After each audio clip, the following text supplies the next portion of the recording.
since pensions freedom, decumulation, the CRP consumption, it was very flexi access drawdown centric. Great tax wrapper, great solution. But what's becoming more and more important, a multiple tax wrapper approach on and offshore bonds, pensions, flexi access drawdown, even the A-words back with evention, annuities are back.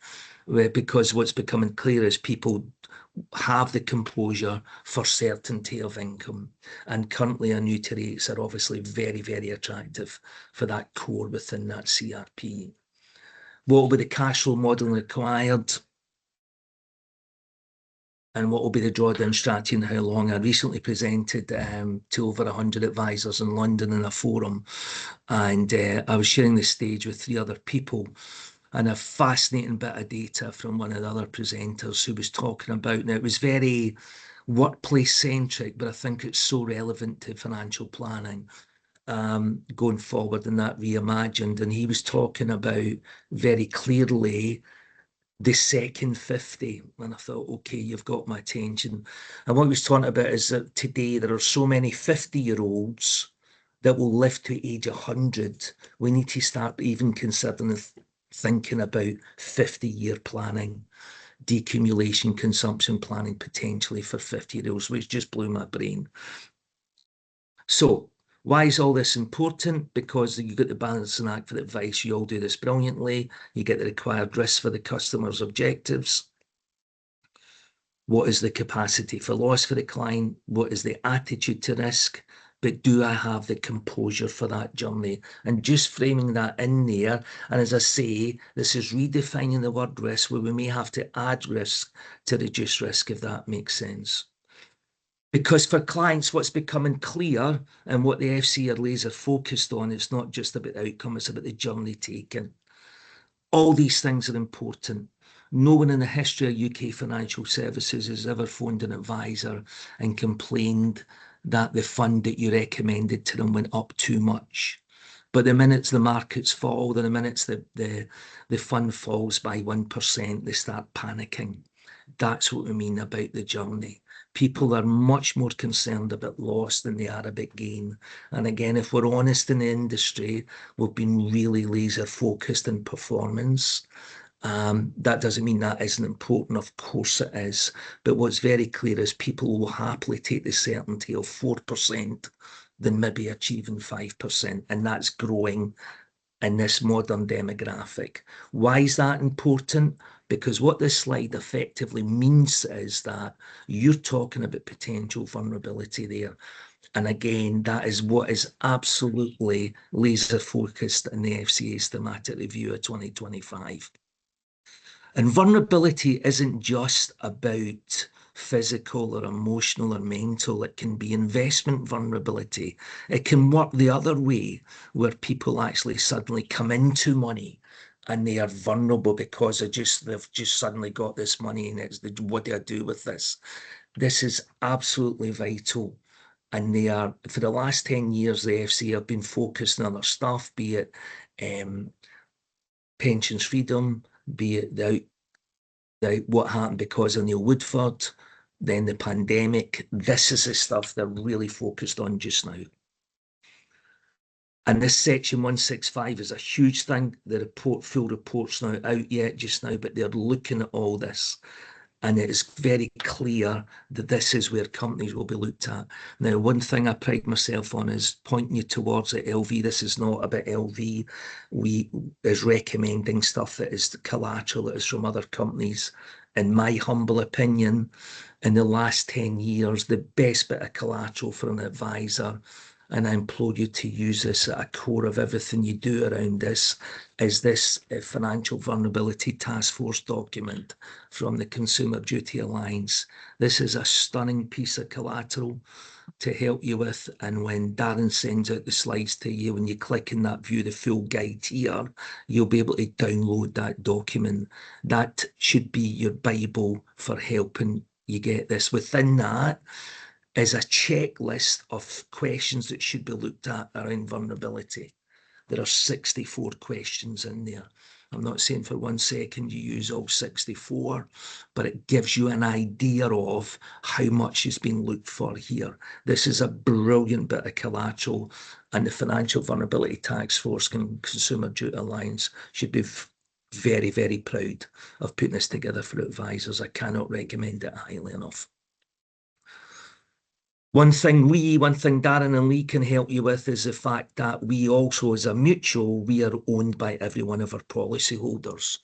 We do a brilliant bit of twice yearly research called the Wealth and Wellbeing, and we really look into granular detail about how our clients are feeling and looking. All the things in this slide are important, but the one highlighted here is vitally important in this reimagined retirement that hopefully I'll bring alive in slides to come. Because men and women think totally differently about financial uncertainty. Now, 18% more women is a lot, but you take 18 as a percentage of 51, that's a third more women are concerned about financial uncertainty than men. And that is absolutely vitally important, because this is one of the key things and changes that is happening in UK financial services. Because women's wealth matters, and this is a huge opportunity or a potential flag for you to be concerned about in the way going forward, and particularly in the decumulation space. 70% of women change advisors within the first year of the death of their spouse. Just to bring that alive, I know it's a very simplistic hypothetical, but if 7 of your clients, 10 of your female clients all inherited £1 million, then 7 million of that would move within the first year. The UK, for the first time in its history, there's more wealth in women's hands than there is in male. 60% of wealth is now in the hands of women. We're leading the way in this, ironically. It's 35% globally, and there's also a hugely other important demographic, the grey divorce, which is people aged over 50 that are getting divorced at record numbers. This is done in a rolling 4 or 5 year number, so that the next one will be 26 or 27. But I've absolutely no doubt that those numbers will be above 80,000 the next time this survey is done. So this is important, really, really important, because the demographic is there. So that could mean a brilliant opportunity for you if 70% is up for grabs, if other advisors aren't homing in this, but it's also a brilliant way of looking at it. Be very clear, this isn't a social issue. This is the biggest ever shift in the potential shift in advice and investment landscape. If you don't have a strategy for female clients, then effectively, with that first start, you're managing some assets with an expiry date. And why is that important for that sandwich generation? All these things are important, but for the matter of time today, I want to particularly highlight 2 things in this slide in red. Long-term care is the ticking time bomb in the UK financial planning industry, and I'm not saying that because of what I went through in the last year. 73% of women, so 12% more than men, are worried about the cost of long-term care and retirement versus 61% of men. Now that's important. The care home my mum and dad were in, they had to be in separate rooms because of my dad's dementia. But they were in a care home with 72 residents. There was only 2 men, 70 were females. And the ironic, why are women more concerned? Because 75% of carers are female. So there's a clear linear line to this, and this is a huge thing for them. This is a can that's been kicked down the road in UK, and it has to be looked at. And the demographic of the requirements of planning and reimagined retirement will be as much about this as picking an active or passive fund. And the reason for that is that women outnumber men 3-1 in care homes. And so it was even more in my mum and dad's care home, but 5% of long-term carers are female, and women outnumber mainly because of demographics and age and mortality. This is a huge thing in proper planning for the future. Now, to help with this, something that myself, Lee, and Darren should be very proud of, we've put a brilliant bit of resource to help you with this. This isn't LV or amazing. Investing in women, please speak to Darren to talk you through this. This is a brilliant bit of collateral on our web's toolkit to help you with this, if this is something that was of interest to you. And it isn't, the answer is LV, what is the question? There's fantastic stuff on there to help you and support you with this move in the reimagined retirement, and something we LV as employees should be very proud of helping advisors with. So that's all about the way it's going. There's a fundamental difference between a CIP and a CRP. For CRPs, at the core of the investment engine, you have to clearly show these three things. How does the volatility drag of the fund behave? How does the sequence and risk of the fund behave? And how does it behave with withdrawals out? All those three things only matter for the CRP. They are completely irrelevant for the CIP. That's what's called pound cost averaging. It's pound cost averaging in the accumulation space. These things do not matter. And it is hugely important when investors use the same fund for decumulation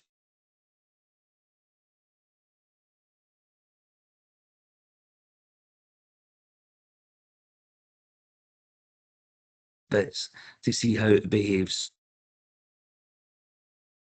Sorry, we're still on. I don't know what happened. You hear? I can hear you. It just went silence for a second. Sorry, I can't see the screen anymore.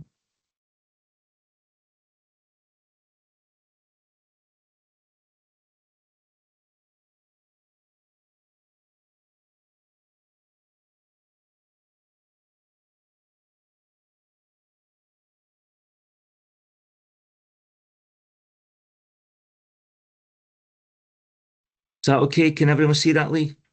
Can everyone see that, Darren? Yeah, I can see that. That's fine. Yeah. I can't hear you, sorry. Can you hear me? Yep, can hear you now. Okay, Yeah. fine. You can hear me, yeah? Yep, Yes. can. Okay, sorry about that. I don't know what happened there. The screen just went off there. So these three things are absolutely vital. So let's very, very briefly look at these three things. See how things you should be considering. Volatility drag.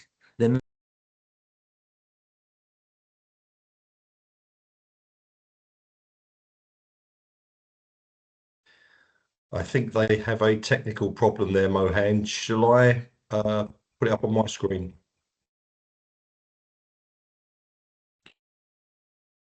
Yes, if you could do that. I don't know what the problem is. Yeah, I think it's probably their Wi-Fi is not very strong where they are. Let me just get into the deck and I can pick it up from here. Apologies about that. That's okay. Back in, I think. We're back in. Can you hear us okay? Can hear you, yes. Yeah, right, okay. Can you see the screen?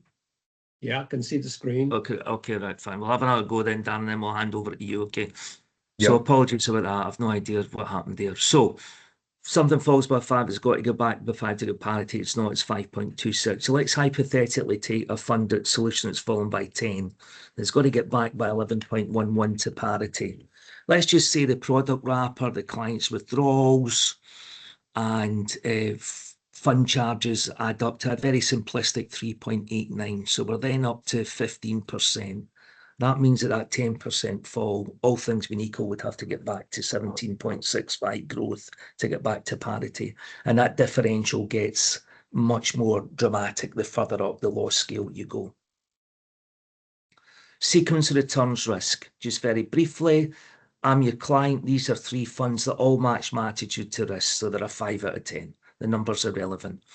I've got 6 years to go to retirement. We're sitting down. We know exactly in advance what the returns are going to be in these funds.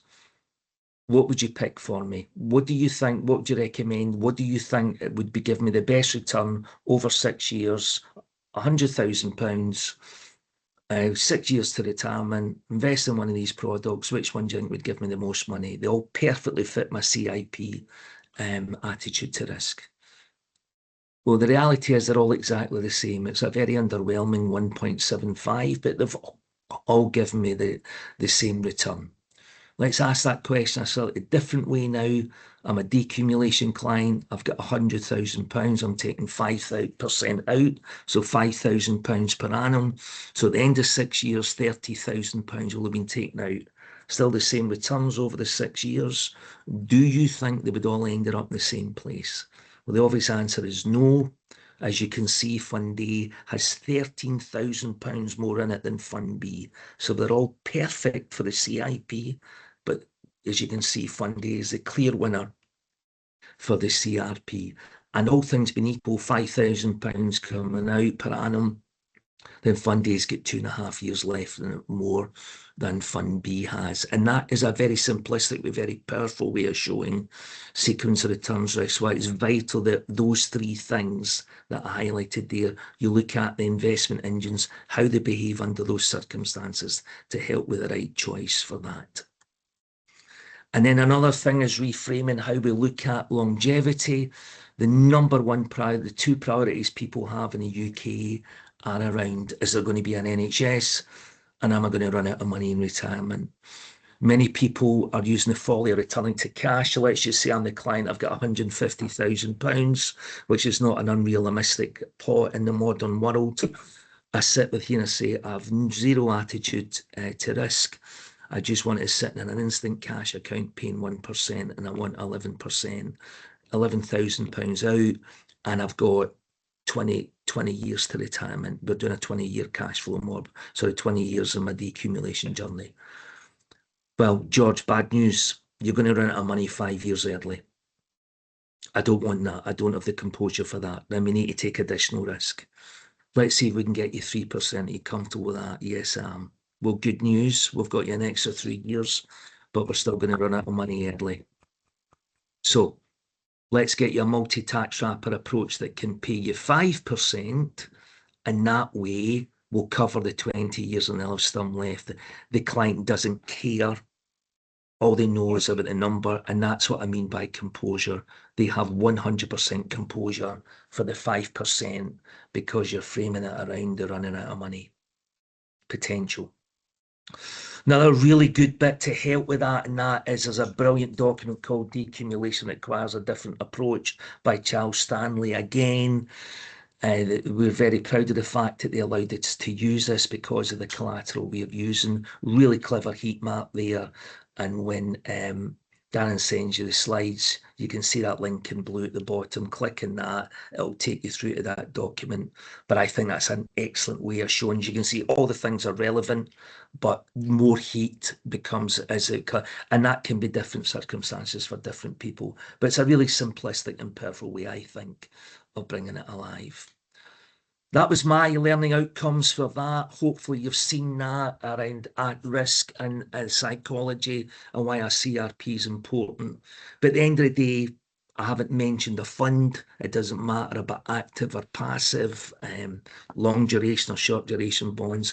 There's one reason why I genuinely believe you should consider LV for at least part of a client journey, and that is the fact that we're a mutual.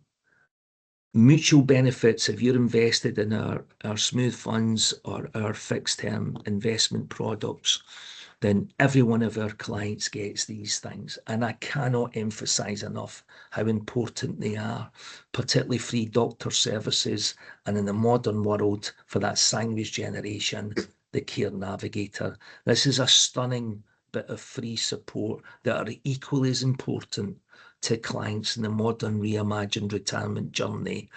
And I cannot emphasize enough how much they are. That care navigator for me personally was a stunning support for me during the incredible difficulty of what my parents went through.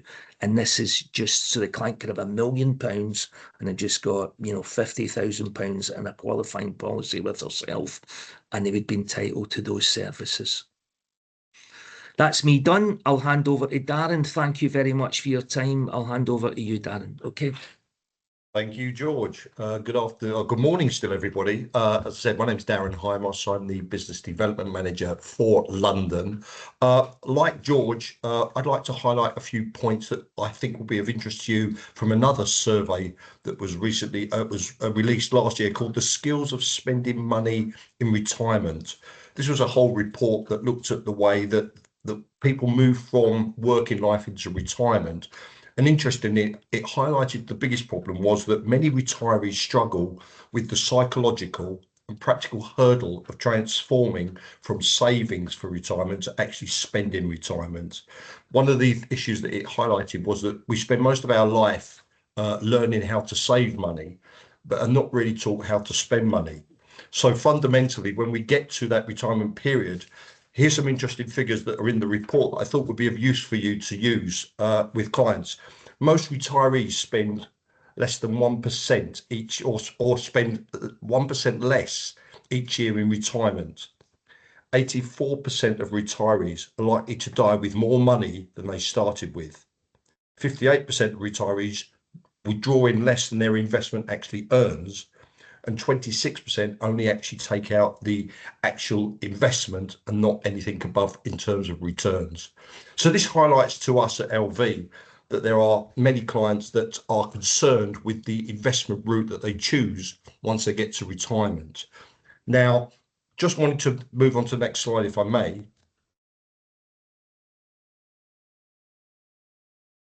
I'm going to share. That's it. Thank you, Lee.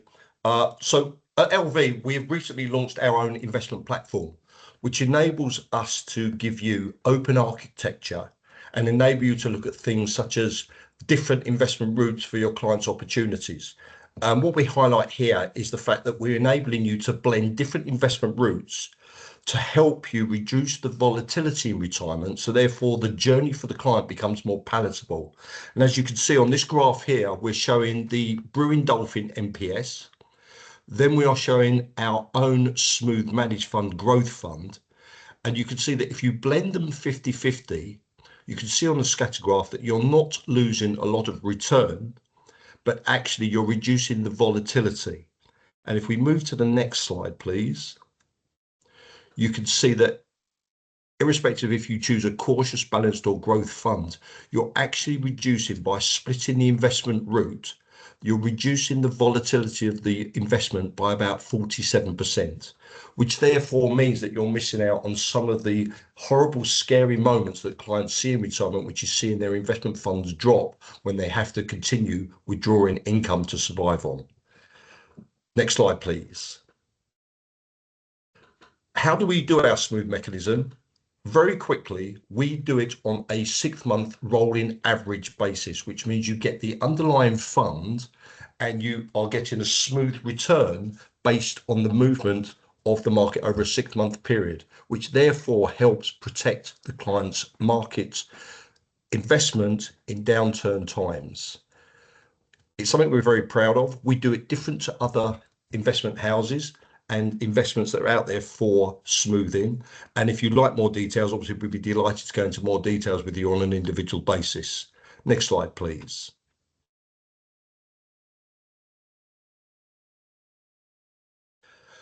So we have 5 distinct risk profiles. And as you can see, they are all benchmarked to the risk agencies. And again, it means that you can still give a smooth return to a client with a different attitude to risk depending on your individual client. So finally, I just want to show you on the next slide that on our platform, we have a multiple number of DFM MPSs available, which means that if you've got your favorites there, that can be utilized to blend with potentially the smooth fund to give clients a better outcome for that decumulation story. Obviously, George highlighted a number of the risks that are concerned for clients as they get into retirement, and we hope that this approach of blending will give you a much better return and a better story to tell your clients and a more comfortable retirement journey. If we just move on to the next slide. It's interesting at LV, we very much like Donald Trump. It seems around about March every year, he does something to remind people of volatility in the market. And this slide here is basically just demonstrating that this year we've had the Iran conflict. And in the little graph there, you can see on the right, you can see that the ABI mixed sector 4085, you can see how much that has dropped during March with the number of different announcements that Donald Trump has made, and obviously the concerns with oil, and obviously the market in seeing the market reflect downwards. you can see that our smooth fund, because of the smoothing averaging that we do, has actually lost no money during the same period. So that works very well for your clients that are in decumulation, that are nervous of the market or want to have a different type of scenario than just seeing their money move down. So we were able then to go on to just show that last slide again that we showed earlier, that the idea of blending definitely works when you have these short, sharp shocks to the market, especially when clients are continuously withdrawing from their savings to produce income for themselves. That's when we see clients getting more and more nervous. And we believe that the blending approach gives them both a yin and a yang to the investment markets. And we're delighted to have some more details given to you if you so wish. We'll be sending out the slides, as George said, and we'd very much like to follow up with any of you that want some more information. That's us done in terms of slides. Mohan, I'd like to open it up to anybody if they've got any questions for either of us.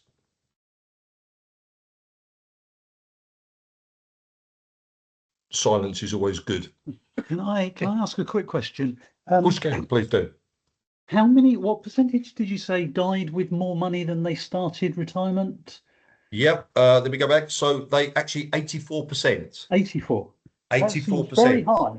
It is very high, and it was a big surprise for me. The report is called The Skills of Spending Money in Retirement. If anybody would like a copy, again, please feel free to contact me. I'll be happy to send the whole report out. It's a fascinating read. Thank you. Yeah, I would like a copy. Yeah, I'm absolutely happy to send it on to you. Thanks. Any other questions?